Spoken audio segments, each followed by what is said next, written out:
Welcome to study helpline. तो friends, आज मैं आपके लिए प्रैक्टिस सेट लेकर के आई हूँ जो कि आपके आने वाले एग्जाम्स के लिए काफ़ी ज़्यादा इंपॉर्टेंट है। दोस्तों, इसमें जो आपके क्वेश्चन आंसर्स हैं ये आपके सारे प्रीवियस ईयर में बार बार रिपीट हुए क्वेश्चन है एंड जो आपके आने वाले एग्जाम्स हैं उनमें आने की पॉसिबिलिटी है, तो आप इन क्वेश्चन को जरूर लगाइएगा। ये आपके सारे सिलेक्टेड क्वेश्चन है। तो आइए स्टार्ट करते हैं। एंड अगर आप हमारे चैनल पर पहली बार विजिट कर रहे हैं तो प्लीज़ इसे लाइक करें, शेयर करें, सब्सक्राइब करें हमारे चैनल को। तो आइए स्टार्ट करते हैं। तो फर्स्ट क्वेश्चन हमारा, भारतीय संविधान के किस अनुच्छेद में अनुसूचित जातियों और अनुसूचित जनजातियों के लिए आरक्षण का प्रावधान किया गया है?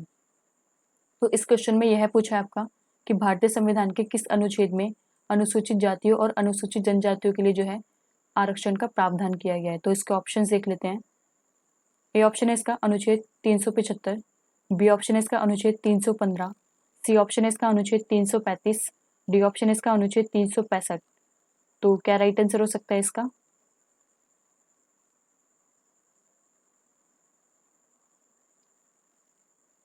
इसका right answer option number C, अनुच्छेद 335 यानी कि आर्टिकल 335 में जो है भारतीय संविधान के अनुच्छेद 335 में अनुसूचित जातियों और अनुसूचित जनजातियों के लिए जो है आरक्षण का प्रावधान किया गया है। तो आइए और जान लेते हैं इसके बारे में एक्स्ट्रा इन्फॉर्मेशन। भारतीय संविधान का आर्टिकल 335 प्रशासन की कार्यक्षमता को प्रभावित किए बिना अनुसूचित जाति और अनुसूचित जनजातियों के लोगों को जो है सरकारी नौकरियों पर नियुक्ति करने की मांग से जो है संबंधित है। हालांकि 82वें संविधान संशोधन अधिनियम 2000 के अंतर्गत है। ये जो आपका आर्टिकल 335 है यह प्रशासन की कार्यक्षमता को प्रभावित किए बिना, यानी कि उनको जो है कार्य जो है उनको प्रभावित किए बिना जो है अनुसूचित जातियों और अनुसूचित जनजातियों को जो है जो उनको गवर्नमेंट जॉब में, यानी कि जो आपकी गवर्नमेंट नौकरियां होती हैं उनमें जो आपके उनके पद होते हैं आरक्षण के, उनको प्रभावित किए बिना जो है ये आपका 82वें संविधान संशोधन अधिनियम 2000 के अंतर्गत आता है। आर्टिकल 335 जिनको जो है अनुसूचित जाति और अनुसूचित जनजाति लोगों को जो है इसमें आरक्षण प्रदान होता है। तो आइए नेक्स्ट क्वेश्चन पे चलते हैं। सेकंड क्वेश्चन हमारा, कंप्यूटर सिस्टम में कौन सी युक्ति कीबोर्ड के विपरीत कार्य करती है? तो कंप्यूटर में ऐसा कौन सा सिस्टम है जो कीबोर्ड के अपोजिट कार्य करता है, यानी कि अपोजिट काम करता है? तो इसके ऑप्शंस देख लेते हैं। ए ऑप्शन है इसका ट्रैक बॉल, बी ऑप्शन है इसका जॉयस्टिक, सी ऑप्शन है इसका माउस, डी ऑप्शन है इसका प्रिंटर। तो राइट आंसर क्या है?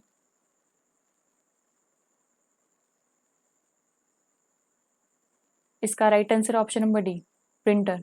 प्रिंटर जो है कीबोर्ड के बिल्कुल अपोजिट काम करता है। तो आइए और जान लेते हैं इसके बारे में।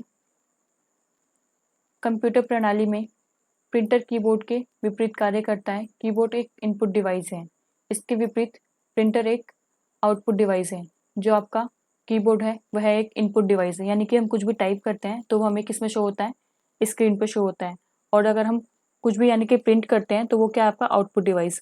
प्रिंट यानी कि अगर हम कोई भी सामान जो है, कोई भी पैराग्राफ वगैरह कोई भी चीज़ जो है उसे अगर हम प्रिंट करते हैं तो वो आपका क्या है, वो आपका बाहर निकलता है, यानी कि एक पेज पर आपका प्रिंट निकल कर बाहर आता है। तो वो क्या हो गया आपका आउटपुट डिवाइस। तो टेक्स्ट और ग्राफिक को पेपर पर जो है मुद्रित करने में समर्थ है, यानी कि पेपर पर जो है छापने पे, यानी कि प्रिंट करने पर जो है वो समर्थित है। तो आइए नेक्स्ट क्वेश्चन पर चलते हैं। थर्ड क्वेश्चन हमारा, भारतीय संविधान के निम्नलिखित में से किस अध्याय में जनता को गारंटी मूल अधिकार दिए गए हैं? तो भारतीय संविधान के किस अध्याय में जो है, यानी कि किस भाग में जो है आपको जनता को गारंटी मूल अधिकार जो है दिए गए हैं? इसके ऑप्शंस देख लेते हैं। ए ऑप्शन है इसका भाग 2, बी ऑप्शन है इसका भाग 1, सी ऑप्शन है इसका भाग 4, डी ऑप्शन है इसका भाग 3। तो क्या राइट आंसर हो सकता है इसका?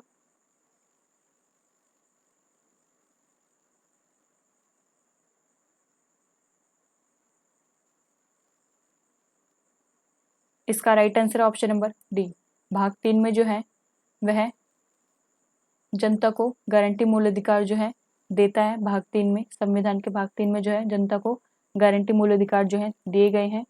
तो आइए और जान लेते हैं इसके बारे में। मूल अधिकार संयुक्त राज्य अमेरिका के संविधान से लिए गए हैं। इसका वर्णन संविधान के भाग 3 में अनुच्छेद 12 से 35 है और राष्ट्रीय आपात के दौरान अनुच्छेद 352 जीवन या व्यक्तिगत स्वतंत्रता के अधिकार को छोड़कर अन्य मौलिक अधिकारों को जो है स्थगित किया जा सकता है। मूल संविधान में 7 मौलिक अधिकार थे, लेकिन 44वें संविधान संशोधन 1979 के दौरान जो है संपत्ति का अधिकार जो है अनुच्छेद 331 से हटाकर इसे संविधान के अनुच्छेद 301 के अंतर्गत कानूनी अधिकार के रूप में रखा गया है। दोस्तों, आपके जो मूल अधिकार हैं वो आपके अमेरिका से लिए गए हैं। इसका वर्णन जो आपका भाग 3 में किया गया है 12 से 35, आर्टिकल 12 से 35 में जो है भाग 3 में आपके मौलिक अधिकारों का जो है वर्णन किया गया है। और जो आपका राष्ट्रीय आपातकाल अगर लगता है अनुच्छेद 352 के तहत, तो उसमें जो आपका जीवन और व्यक्तिगत का जो आपका स्वतंत्रता का जो अधिकार है उसमें उनको छोड़ करके बाकी जो आपके अन्य 6 मौलिक अधिकार हैं उनको जो है रोक दिया जाता है कुछ समय के लिए। मूल संविधान में 7 मौलिक अधिकार थे, लेकिन 44वें संविधान संशोधन 1979 के दौरान जो है संपत्ति का अधिकार जो है हटा दिया गया है। आर्टिकल ये पहले 31 में था, पर अब इसे आर्टिकल 300A के अंतर्गत जो है कानूनी अधिकार बना दिया गया है। तो आइए नेक्स्ट क्वेश्चन पे चलते हैं। 4th क्वेश्चन हमारा, किसी फॉर्म के सुलाभ इकोनॉमिक्स क्या है? यानी कि कोई भी आपकी फॉर्म है जिसको आप स्टार्ट करते हैं उसके जो है सुलाभ यानी कि उसके लाभ यानी कि इकोनॉमिक्स क्या है?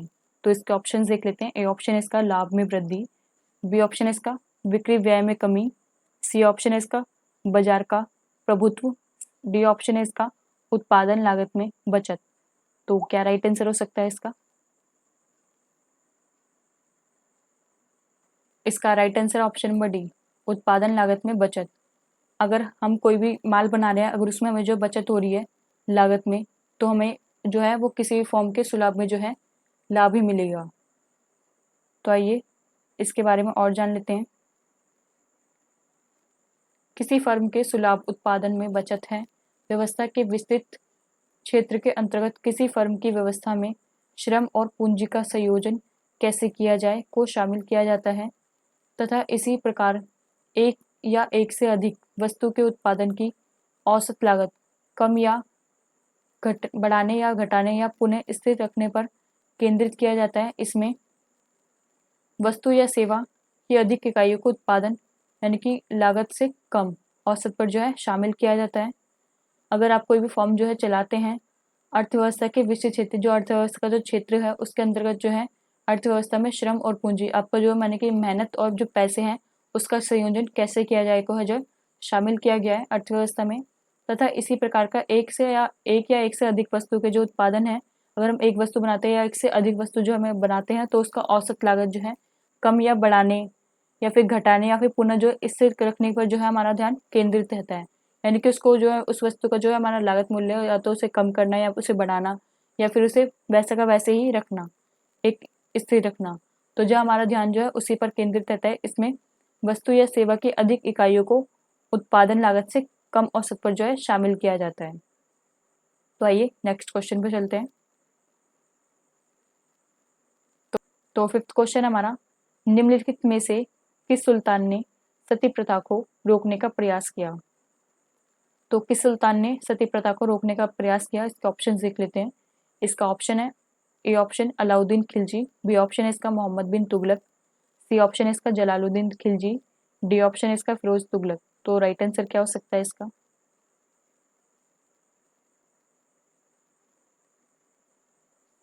इसका राइट आंसर है option number B, Mohammad bin Tughlaq ने जो है सती प्रथा को रोकने का जो है प्रयास किया था। खाली मोहम्मद बिन तुगलक ने खाली प्रयास किया था, इसे समाप्त नहीं किया था। तो आइए और जान लेते हैं इसके बारे में। ब्रह्म समाज के संस्थापक राजा राम मोहन राय ने सती प्रथा के विरुद्ध समाज को जागरूक किया, जिसके फलस्वरूप इस आंदोलन को बल मिला और तत्कालीन अंग्रेजी सरकार को सती प्रथा को रोकने के लिए जो है कानून बनाने पर विवश होना पड़ा। अंततः उसने सन 1829 में सती प्रथा रोकने का जो है कानून पारित कर दिया था। इस प्रथा का अंत राजा राम मोहन राय ने अंग्रेज के गवर्नर लॉर्ड विलियम बेंटिंग की सहायता से किया। आपके ब्रह्म समाज के संस्थापक थे राजा राम मोहन राय। इन्होंने जो है सती प्रथा के खिलाफ जो है एक आंदोलन शुरू किया था, जिसके फलस्वरूप जो है उनको उसमें बल मिला, यानी कि उनको जो है उसमें सहायता मिली। और तत्कालीन जो है अंग्रेज सरकार जो थी, अंग्रेजों की सरकार जो थी, उन्होंने सती प्रथा को रोकने के लिए जो है कानून बनाने पर जो है उन्हें विवश कर दिया था। और सन 1829 में जो है सती प्रथा को रोकने का जो है कानून भी पारित कर दिया गया था। इस प्रथा का अंत जो है राजा राम मोहन राय ने जो है अंग्रेज के गवर्नर थे लॉर्ड विलियम बेंटिंग की जो है सहायता से किया था। भारत में आपके लॉर्ड विलियम बेंटिंग थे गवर्नर जनरल, तो उनकी सहायता से जो है राजा राम मोहन राय ने जो है सती प्रथा का अंत किया था 1829 में इस कानून के पारित होने के बाद। तो आइए नेक्स्ट क्वेश्चन पे चलते हैं। 6 क्वेश्चन हमारा, निम्नलिखित में से कौन हरियाणा तूफान यानी कि हरिकेन के नाम से जो है प्रसिद्ध है। तो हरियाणा में हरिकेन के नाम से कौन प्रसिद्ध है, इनके ऑप्शंस देख लेते हैं। ए ऑप्शन है इसका अजय जडेजा, बी ऑप्शन है इसका अजय रत्स, सी ऑप्शन है इसका कपिल देव, डी ऑप्शन है इसका नवाब पटौदी। तो राइट आंसर क्या है?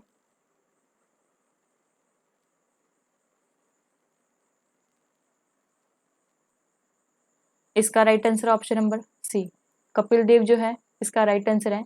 हरियाणा में हरिकेन के नाम से जो प्रसिद्ध हैं वो आपके कपिल देव हैं। तो आइए और जान लेते हैं इनके बारे में। भारतीय क्रिकेट टीम के पूर्वभूत कप्तान और गेंदबाज कपिल देव को जो है द हरियाणा हरिकेन अर्थात हरियाणा के तूफान के उपनाम से भी जो है जाना जाता है। इनको जो है हरियाणा में द हरियाणा हरिकेन के नाम से जो है जाना जाता है। तो आइए नेक्स्ट क्वेश्चन पे चलते हैं।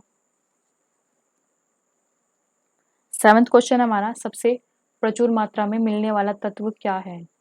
तो ए ऑप्शन है इसका कैल्शियम, बी ऑप्शन है इसका सिलिकॉन, सी ऑप्शन है इसका ऑक्सीजन, डी ऑप्शन है इसका नाइट्रोजन। तो राइट आंसर क्या है? इसका right answer option number C, oxygen जो है आपका सबसे प्रचुर मात्रा में पाया जाता है। तो आइए और जान लेते हैं इसके बारे में। पृथ्वी पर प्रचुर मात्रा में पाए जाने वाले तत्व जो लगभग ऑक्सीजन 47% है, सिलिकॉन 28% है, एल्युमिनियम 8% है और आयरन 5% है और मैग्नीशियम 2% है। जो आपका मैग्नीशियम से कम है बाकी तत्व वो आपके 1% है या फिर 1 से कम परसेंट है। तो आप इन्हें याद रखिएगा। आइए नेक्स्ट क्वेश्चन पे चलते हैं।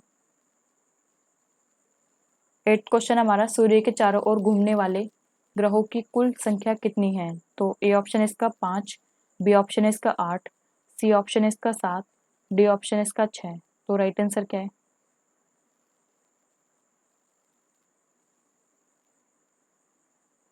इसका राइट आंसर है ऑप्शन नंबर बी, 8 है सूर्य के चारों ओर घूमने वाले ग्रहों की संख्या। तो आइए और जान लेते हैं इसके बारे में। सूर्य अपने चारों तरफ परिक्रमा करने वाले 8 ग्रहों बुध, शुक्र, पृथ्वी, मंगल, बृहस्पति, शनि, यूरेनस और नेपच्यून, उपग्रहों, शुद्ध ग्रहों, उल्का और धूमकेतुओं के साथ जो है सौरमंडल के केंद्र में स्थित है। आपका जो सूर्य है वो आपका बिल्कुल केंद्र में स्थित है। ये आपके 8 ग्रह हैं और उपग्रह, शुद्ध ग्रह और उल्का और धूमकेतु के साथ जो है सौरमंडल के बिल्कुल केंद्र में स्थित है। सूर्य अपने द्रव्यमान और वजन से ग्रहों सूर्य ग्रहों की गति को जो है नियंत्रित करता है। यह बल गुरुत्वाकर्षण बल जो है कहलाता है। ये जो आपका बल है जो जिनको नियंत्रित करता है सूर्य ग्रहों की गति को, तो आपका एक कौन सा बल कहलाता है? गुरुत्वाकर्षण बल कहलाता है आपका, जिससे ये नियंत्रित करता है ग्रहों को। तो आइए नेक्स्ट क्वेश्चन पे चलते हैं। 9th क्वेश्चन हमारा, भारतीय संविधान के किस अनुच्छेद में मुख्यमंत्री के कार्यों को परिभाषित किया गया है। तो ए ऑप्शन है इसका अनुच्छेद 66, बी ऑप्शन है इसका अनुच्छेद 163, सी ऑप्शन है इसका अनुच्छेद 167, डी ऑप्शन है इसका अनुच्छेद 164। तो राइट आंसर क्या है?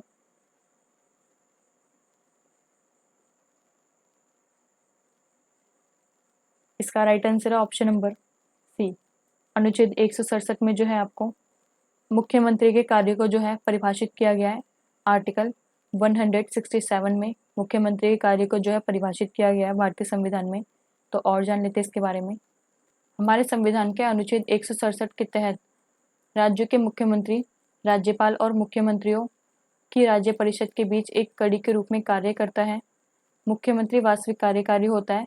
राज्य के अधीनस्थ अधिकारियों के बीच में वह सरकार का एक मुखिया होता है। जो आपका मुख्यमंत्री होता है वह सरकार का एक मुखिया होता है और यह आर्टिकल 167 के तहत जो है राज्य के मुख्यमंत्री यानी कि राज्यपाल और मंत्रियों की और राज्य परिषद के बीच की जो है कि मुख्यमंत्री कड़ी के रूप में जो है कार्य करता है। मुख्यमंत्री वास्तविक कार्यकारी होता है।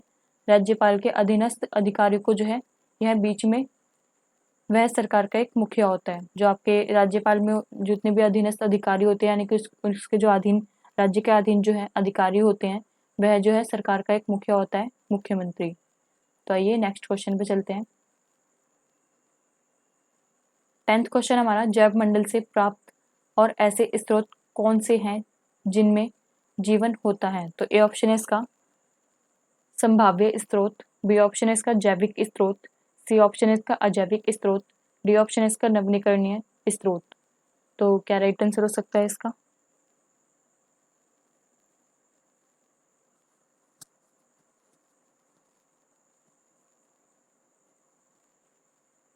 इसका right answer option number B, जैविक स्रोत होते हैं जो जैव मंडल से प्राप्त, यानी कि जो ऐसे स्रोत होते हैं जिनमें जीवन होता है, जैव मंडल से जो प्राप्त होते हैं, जो यानी कि एनवायरनमेंट से प्राप्त होते हैं हमें, और उनमें जीवन होता है। तो ऐसे स्रोत कौन से होते हैं? वो आपके जैविक स्रोत होते हैं। इनके बारे में और जान लेते हैं। जैव संसाधन यानी कि समुदाय के संजीव संसाधनों का वर्णन करते हैं। उदाहरण के लिए जीव जैसे पौधे या जंतु, इन्हें जैव मंडल से प्राप्त किया गया है और इनमें जीवन होता है। वे संसाधन जिनका निर्माण निर्जीव वस्तु से हुआ है अजैव संसाधन कहलाते हैं। उदाहरण के लिए जल, खनिज, धातु, वायु और सौर इत्यादि। जो आपके जैव संसाधन समुदाय के संजीव संसाधनों का जो वर्णन करते हैं, जैसे कि जो आपके संजीव होते हैं, तो उनके उदाहरण क्या है आपके? जैसे कि पौधे या फिर जंतु, इन्हें जो है जैव मंडल से प्राप्त किया गया है और इनमें जो है जीवन होता है। वे संसाधन जिनका निर्माण निर्जीव वस्तु से हुआ है जैसे कि अजैव, वो आपके क्या कहलाते हैं? अजैव संसाधन। उदाहरण के लिए जल, खनिज, धातु। आपका जल जो है वो आपका कभी बड़ा नहीं हो सकता, कभी छोटा नहीं हो सकता। जो आपका खनिज है वो भी आपकी कभी भी लंबाई उसकी नहीं हो सकती, कभी भी छोटा नहीं हो सकता। तो वही आपका धातु है। तो आपका ये जो है ये आपका क्या हो गया? निर्जीव। और जो आपका जैव संसाधन है वो क्या आपका हो गया? आपका संजीव। तो इन दोनों में डिफरेंस देख लीजिए। तो जो आपके संजीव हैं वो आपके पौधे या फिर जंतु आएंगे, जिनको जो है इन्हें जो है जैव मंडल से प्राप्त किया गया और इनमें जीवन होता है। और जो आपके निर्जीव हैं उनमें जो है खनिज जैसे कि जल, धातु, वायु, ये जो आपके निर्जीव हैं जो कि कभी इनमें जीवन नहीं होता है। तो ये क्या हो गया? आपके निर्जीव। एंड दोस्तों आज के लिए बस इतना ही। अगर आपको ये वीडियो अच्छी लगी हो तो प्लीज़ इसे लाइक करें, शेयर करें, सब्सक्राइब करें हमारे चैनल को। तो मिलते हैं आपको ऐसी ही अगली वीडियो में। आज के लिए बस इतना ही। Thank you.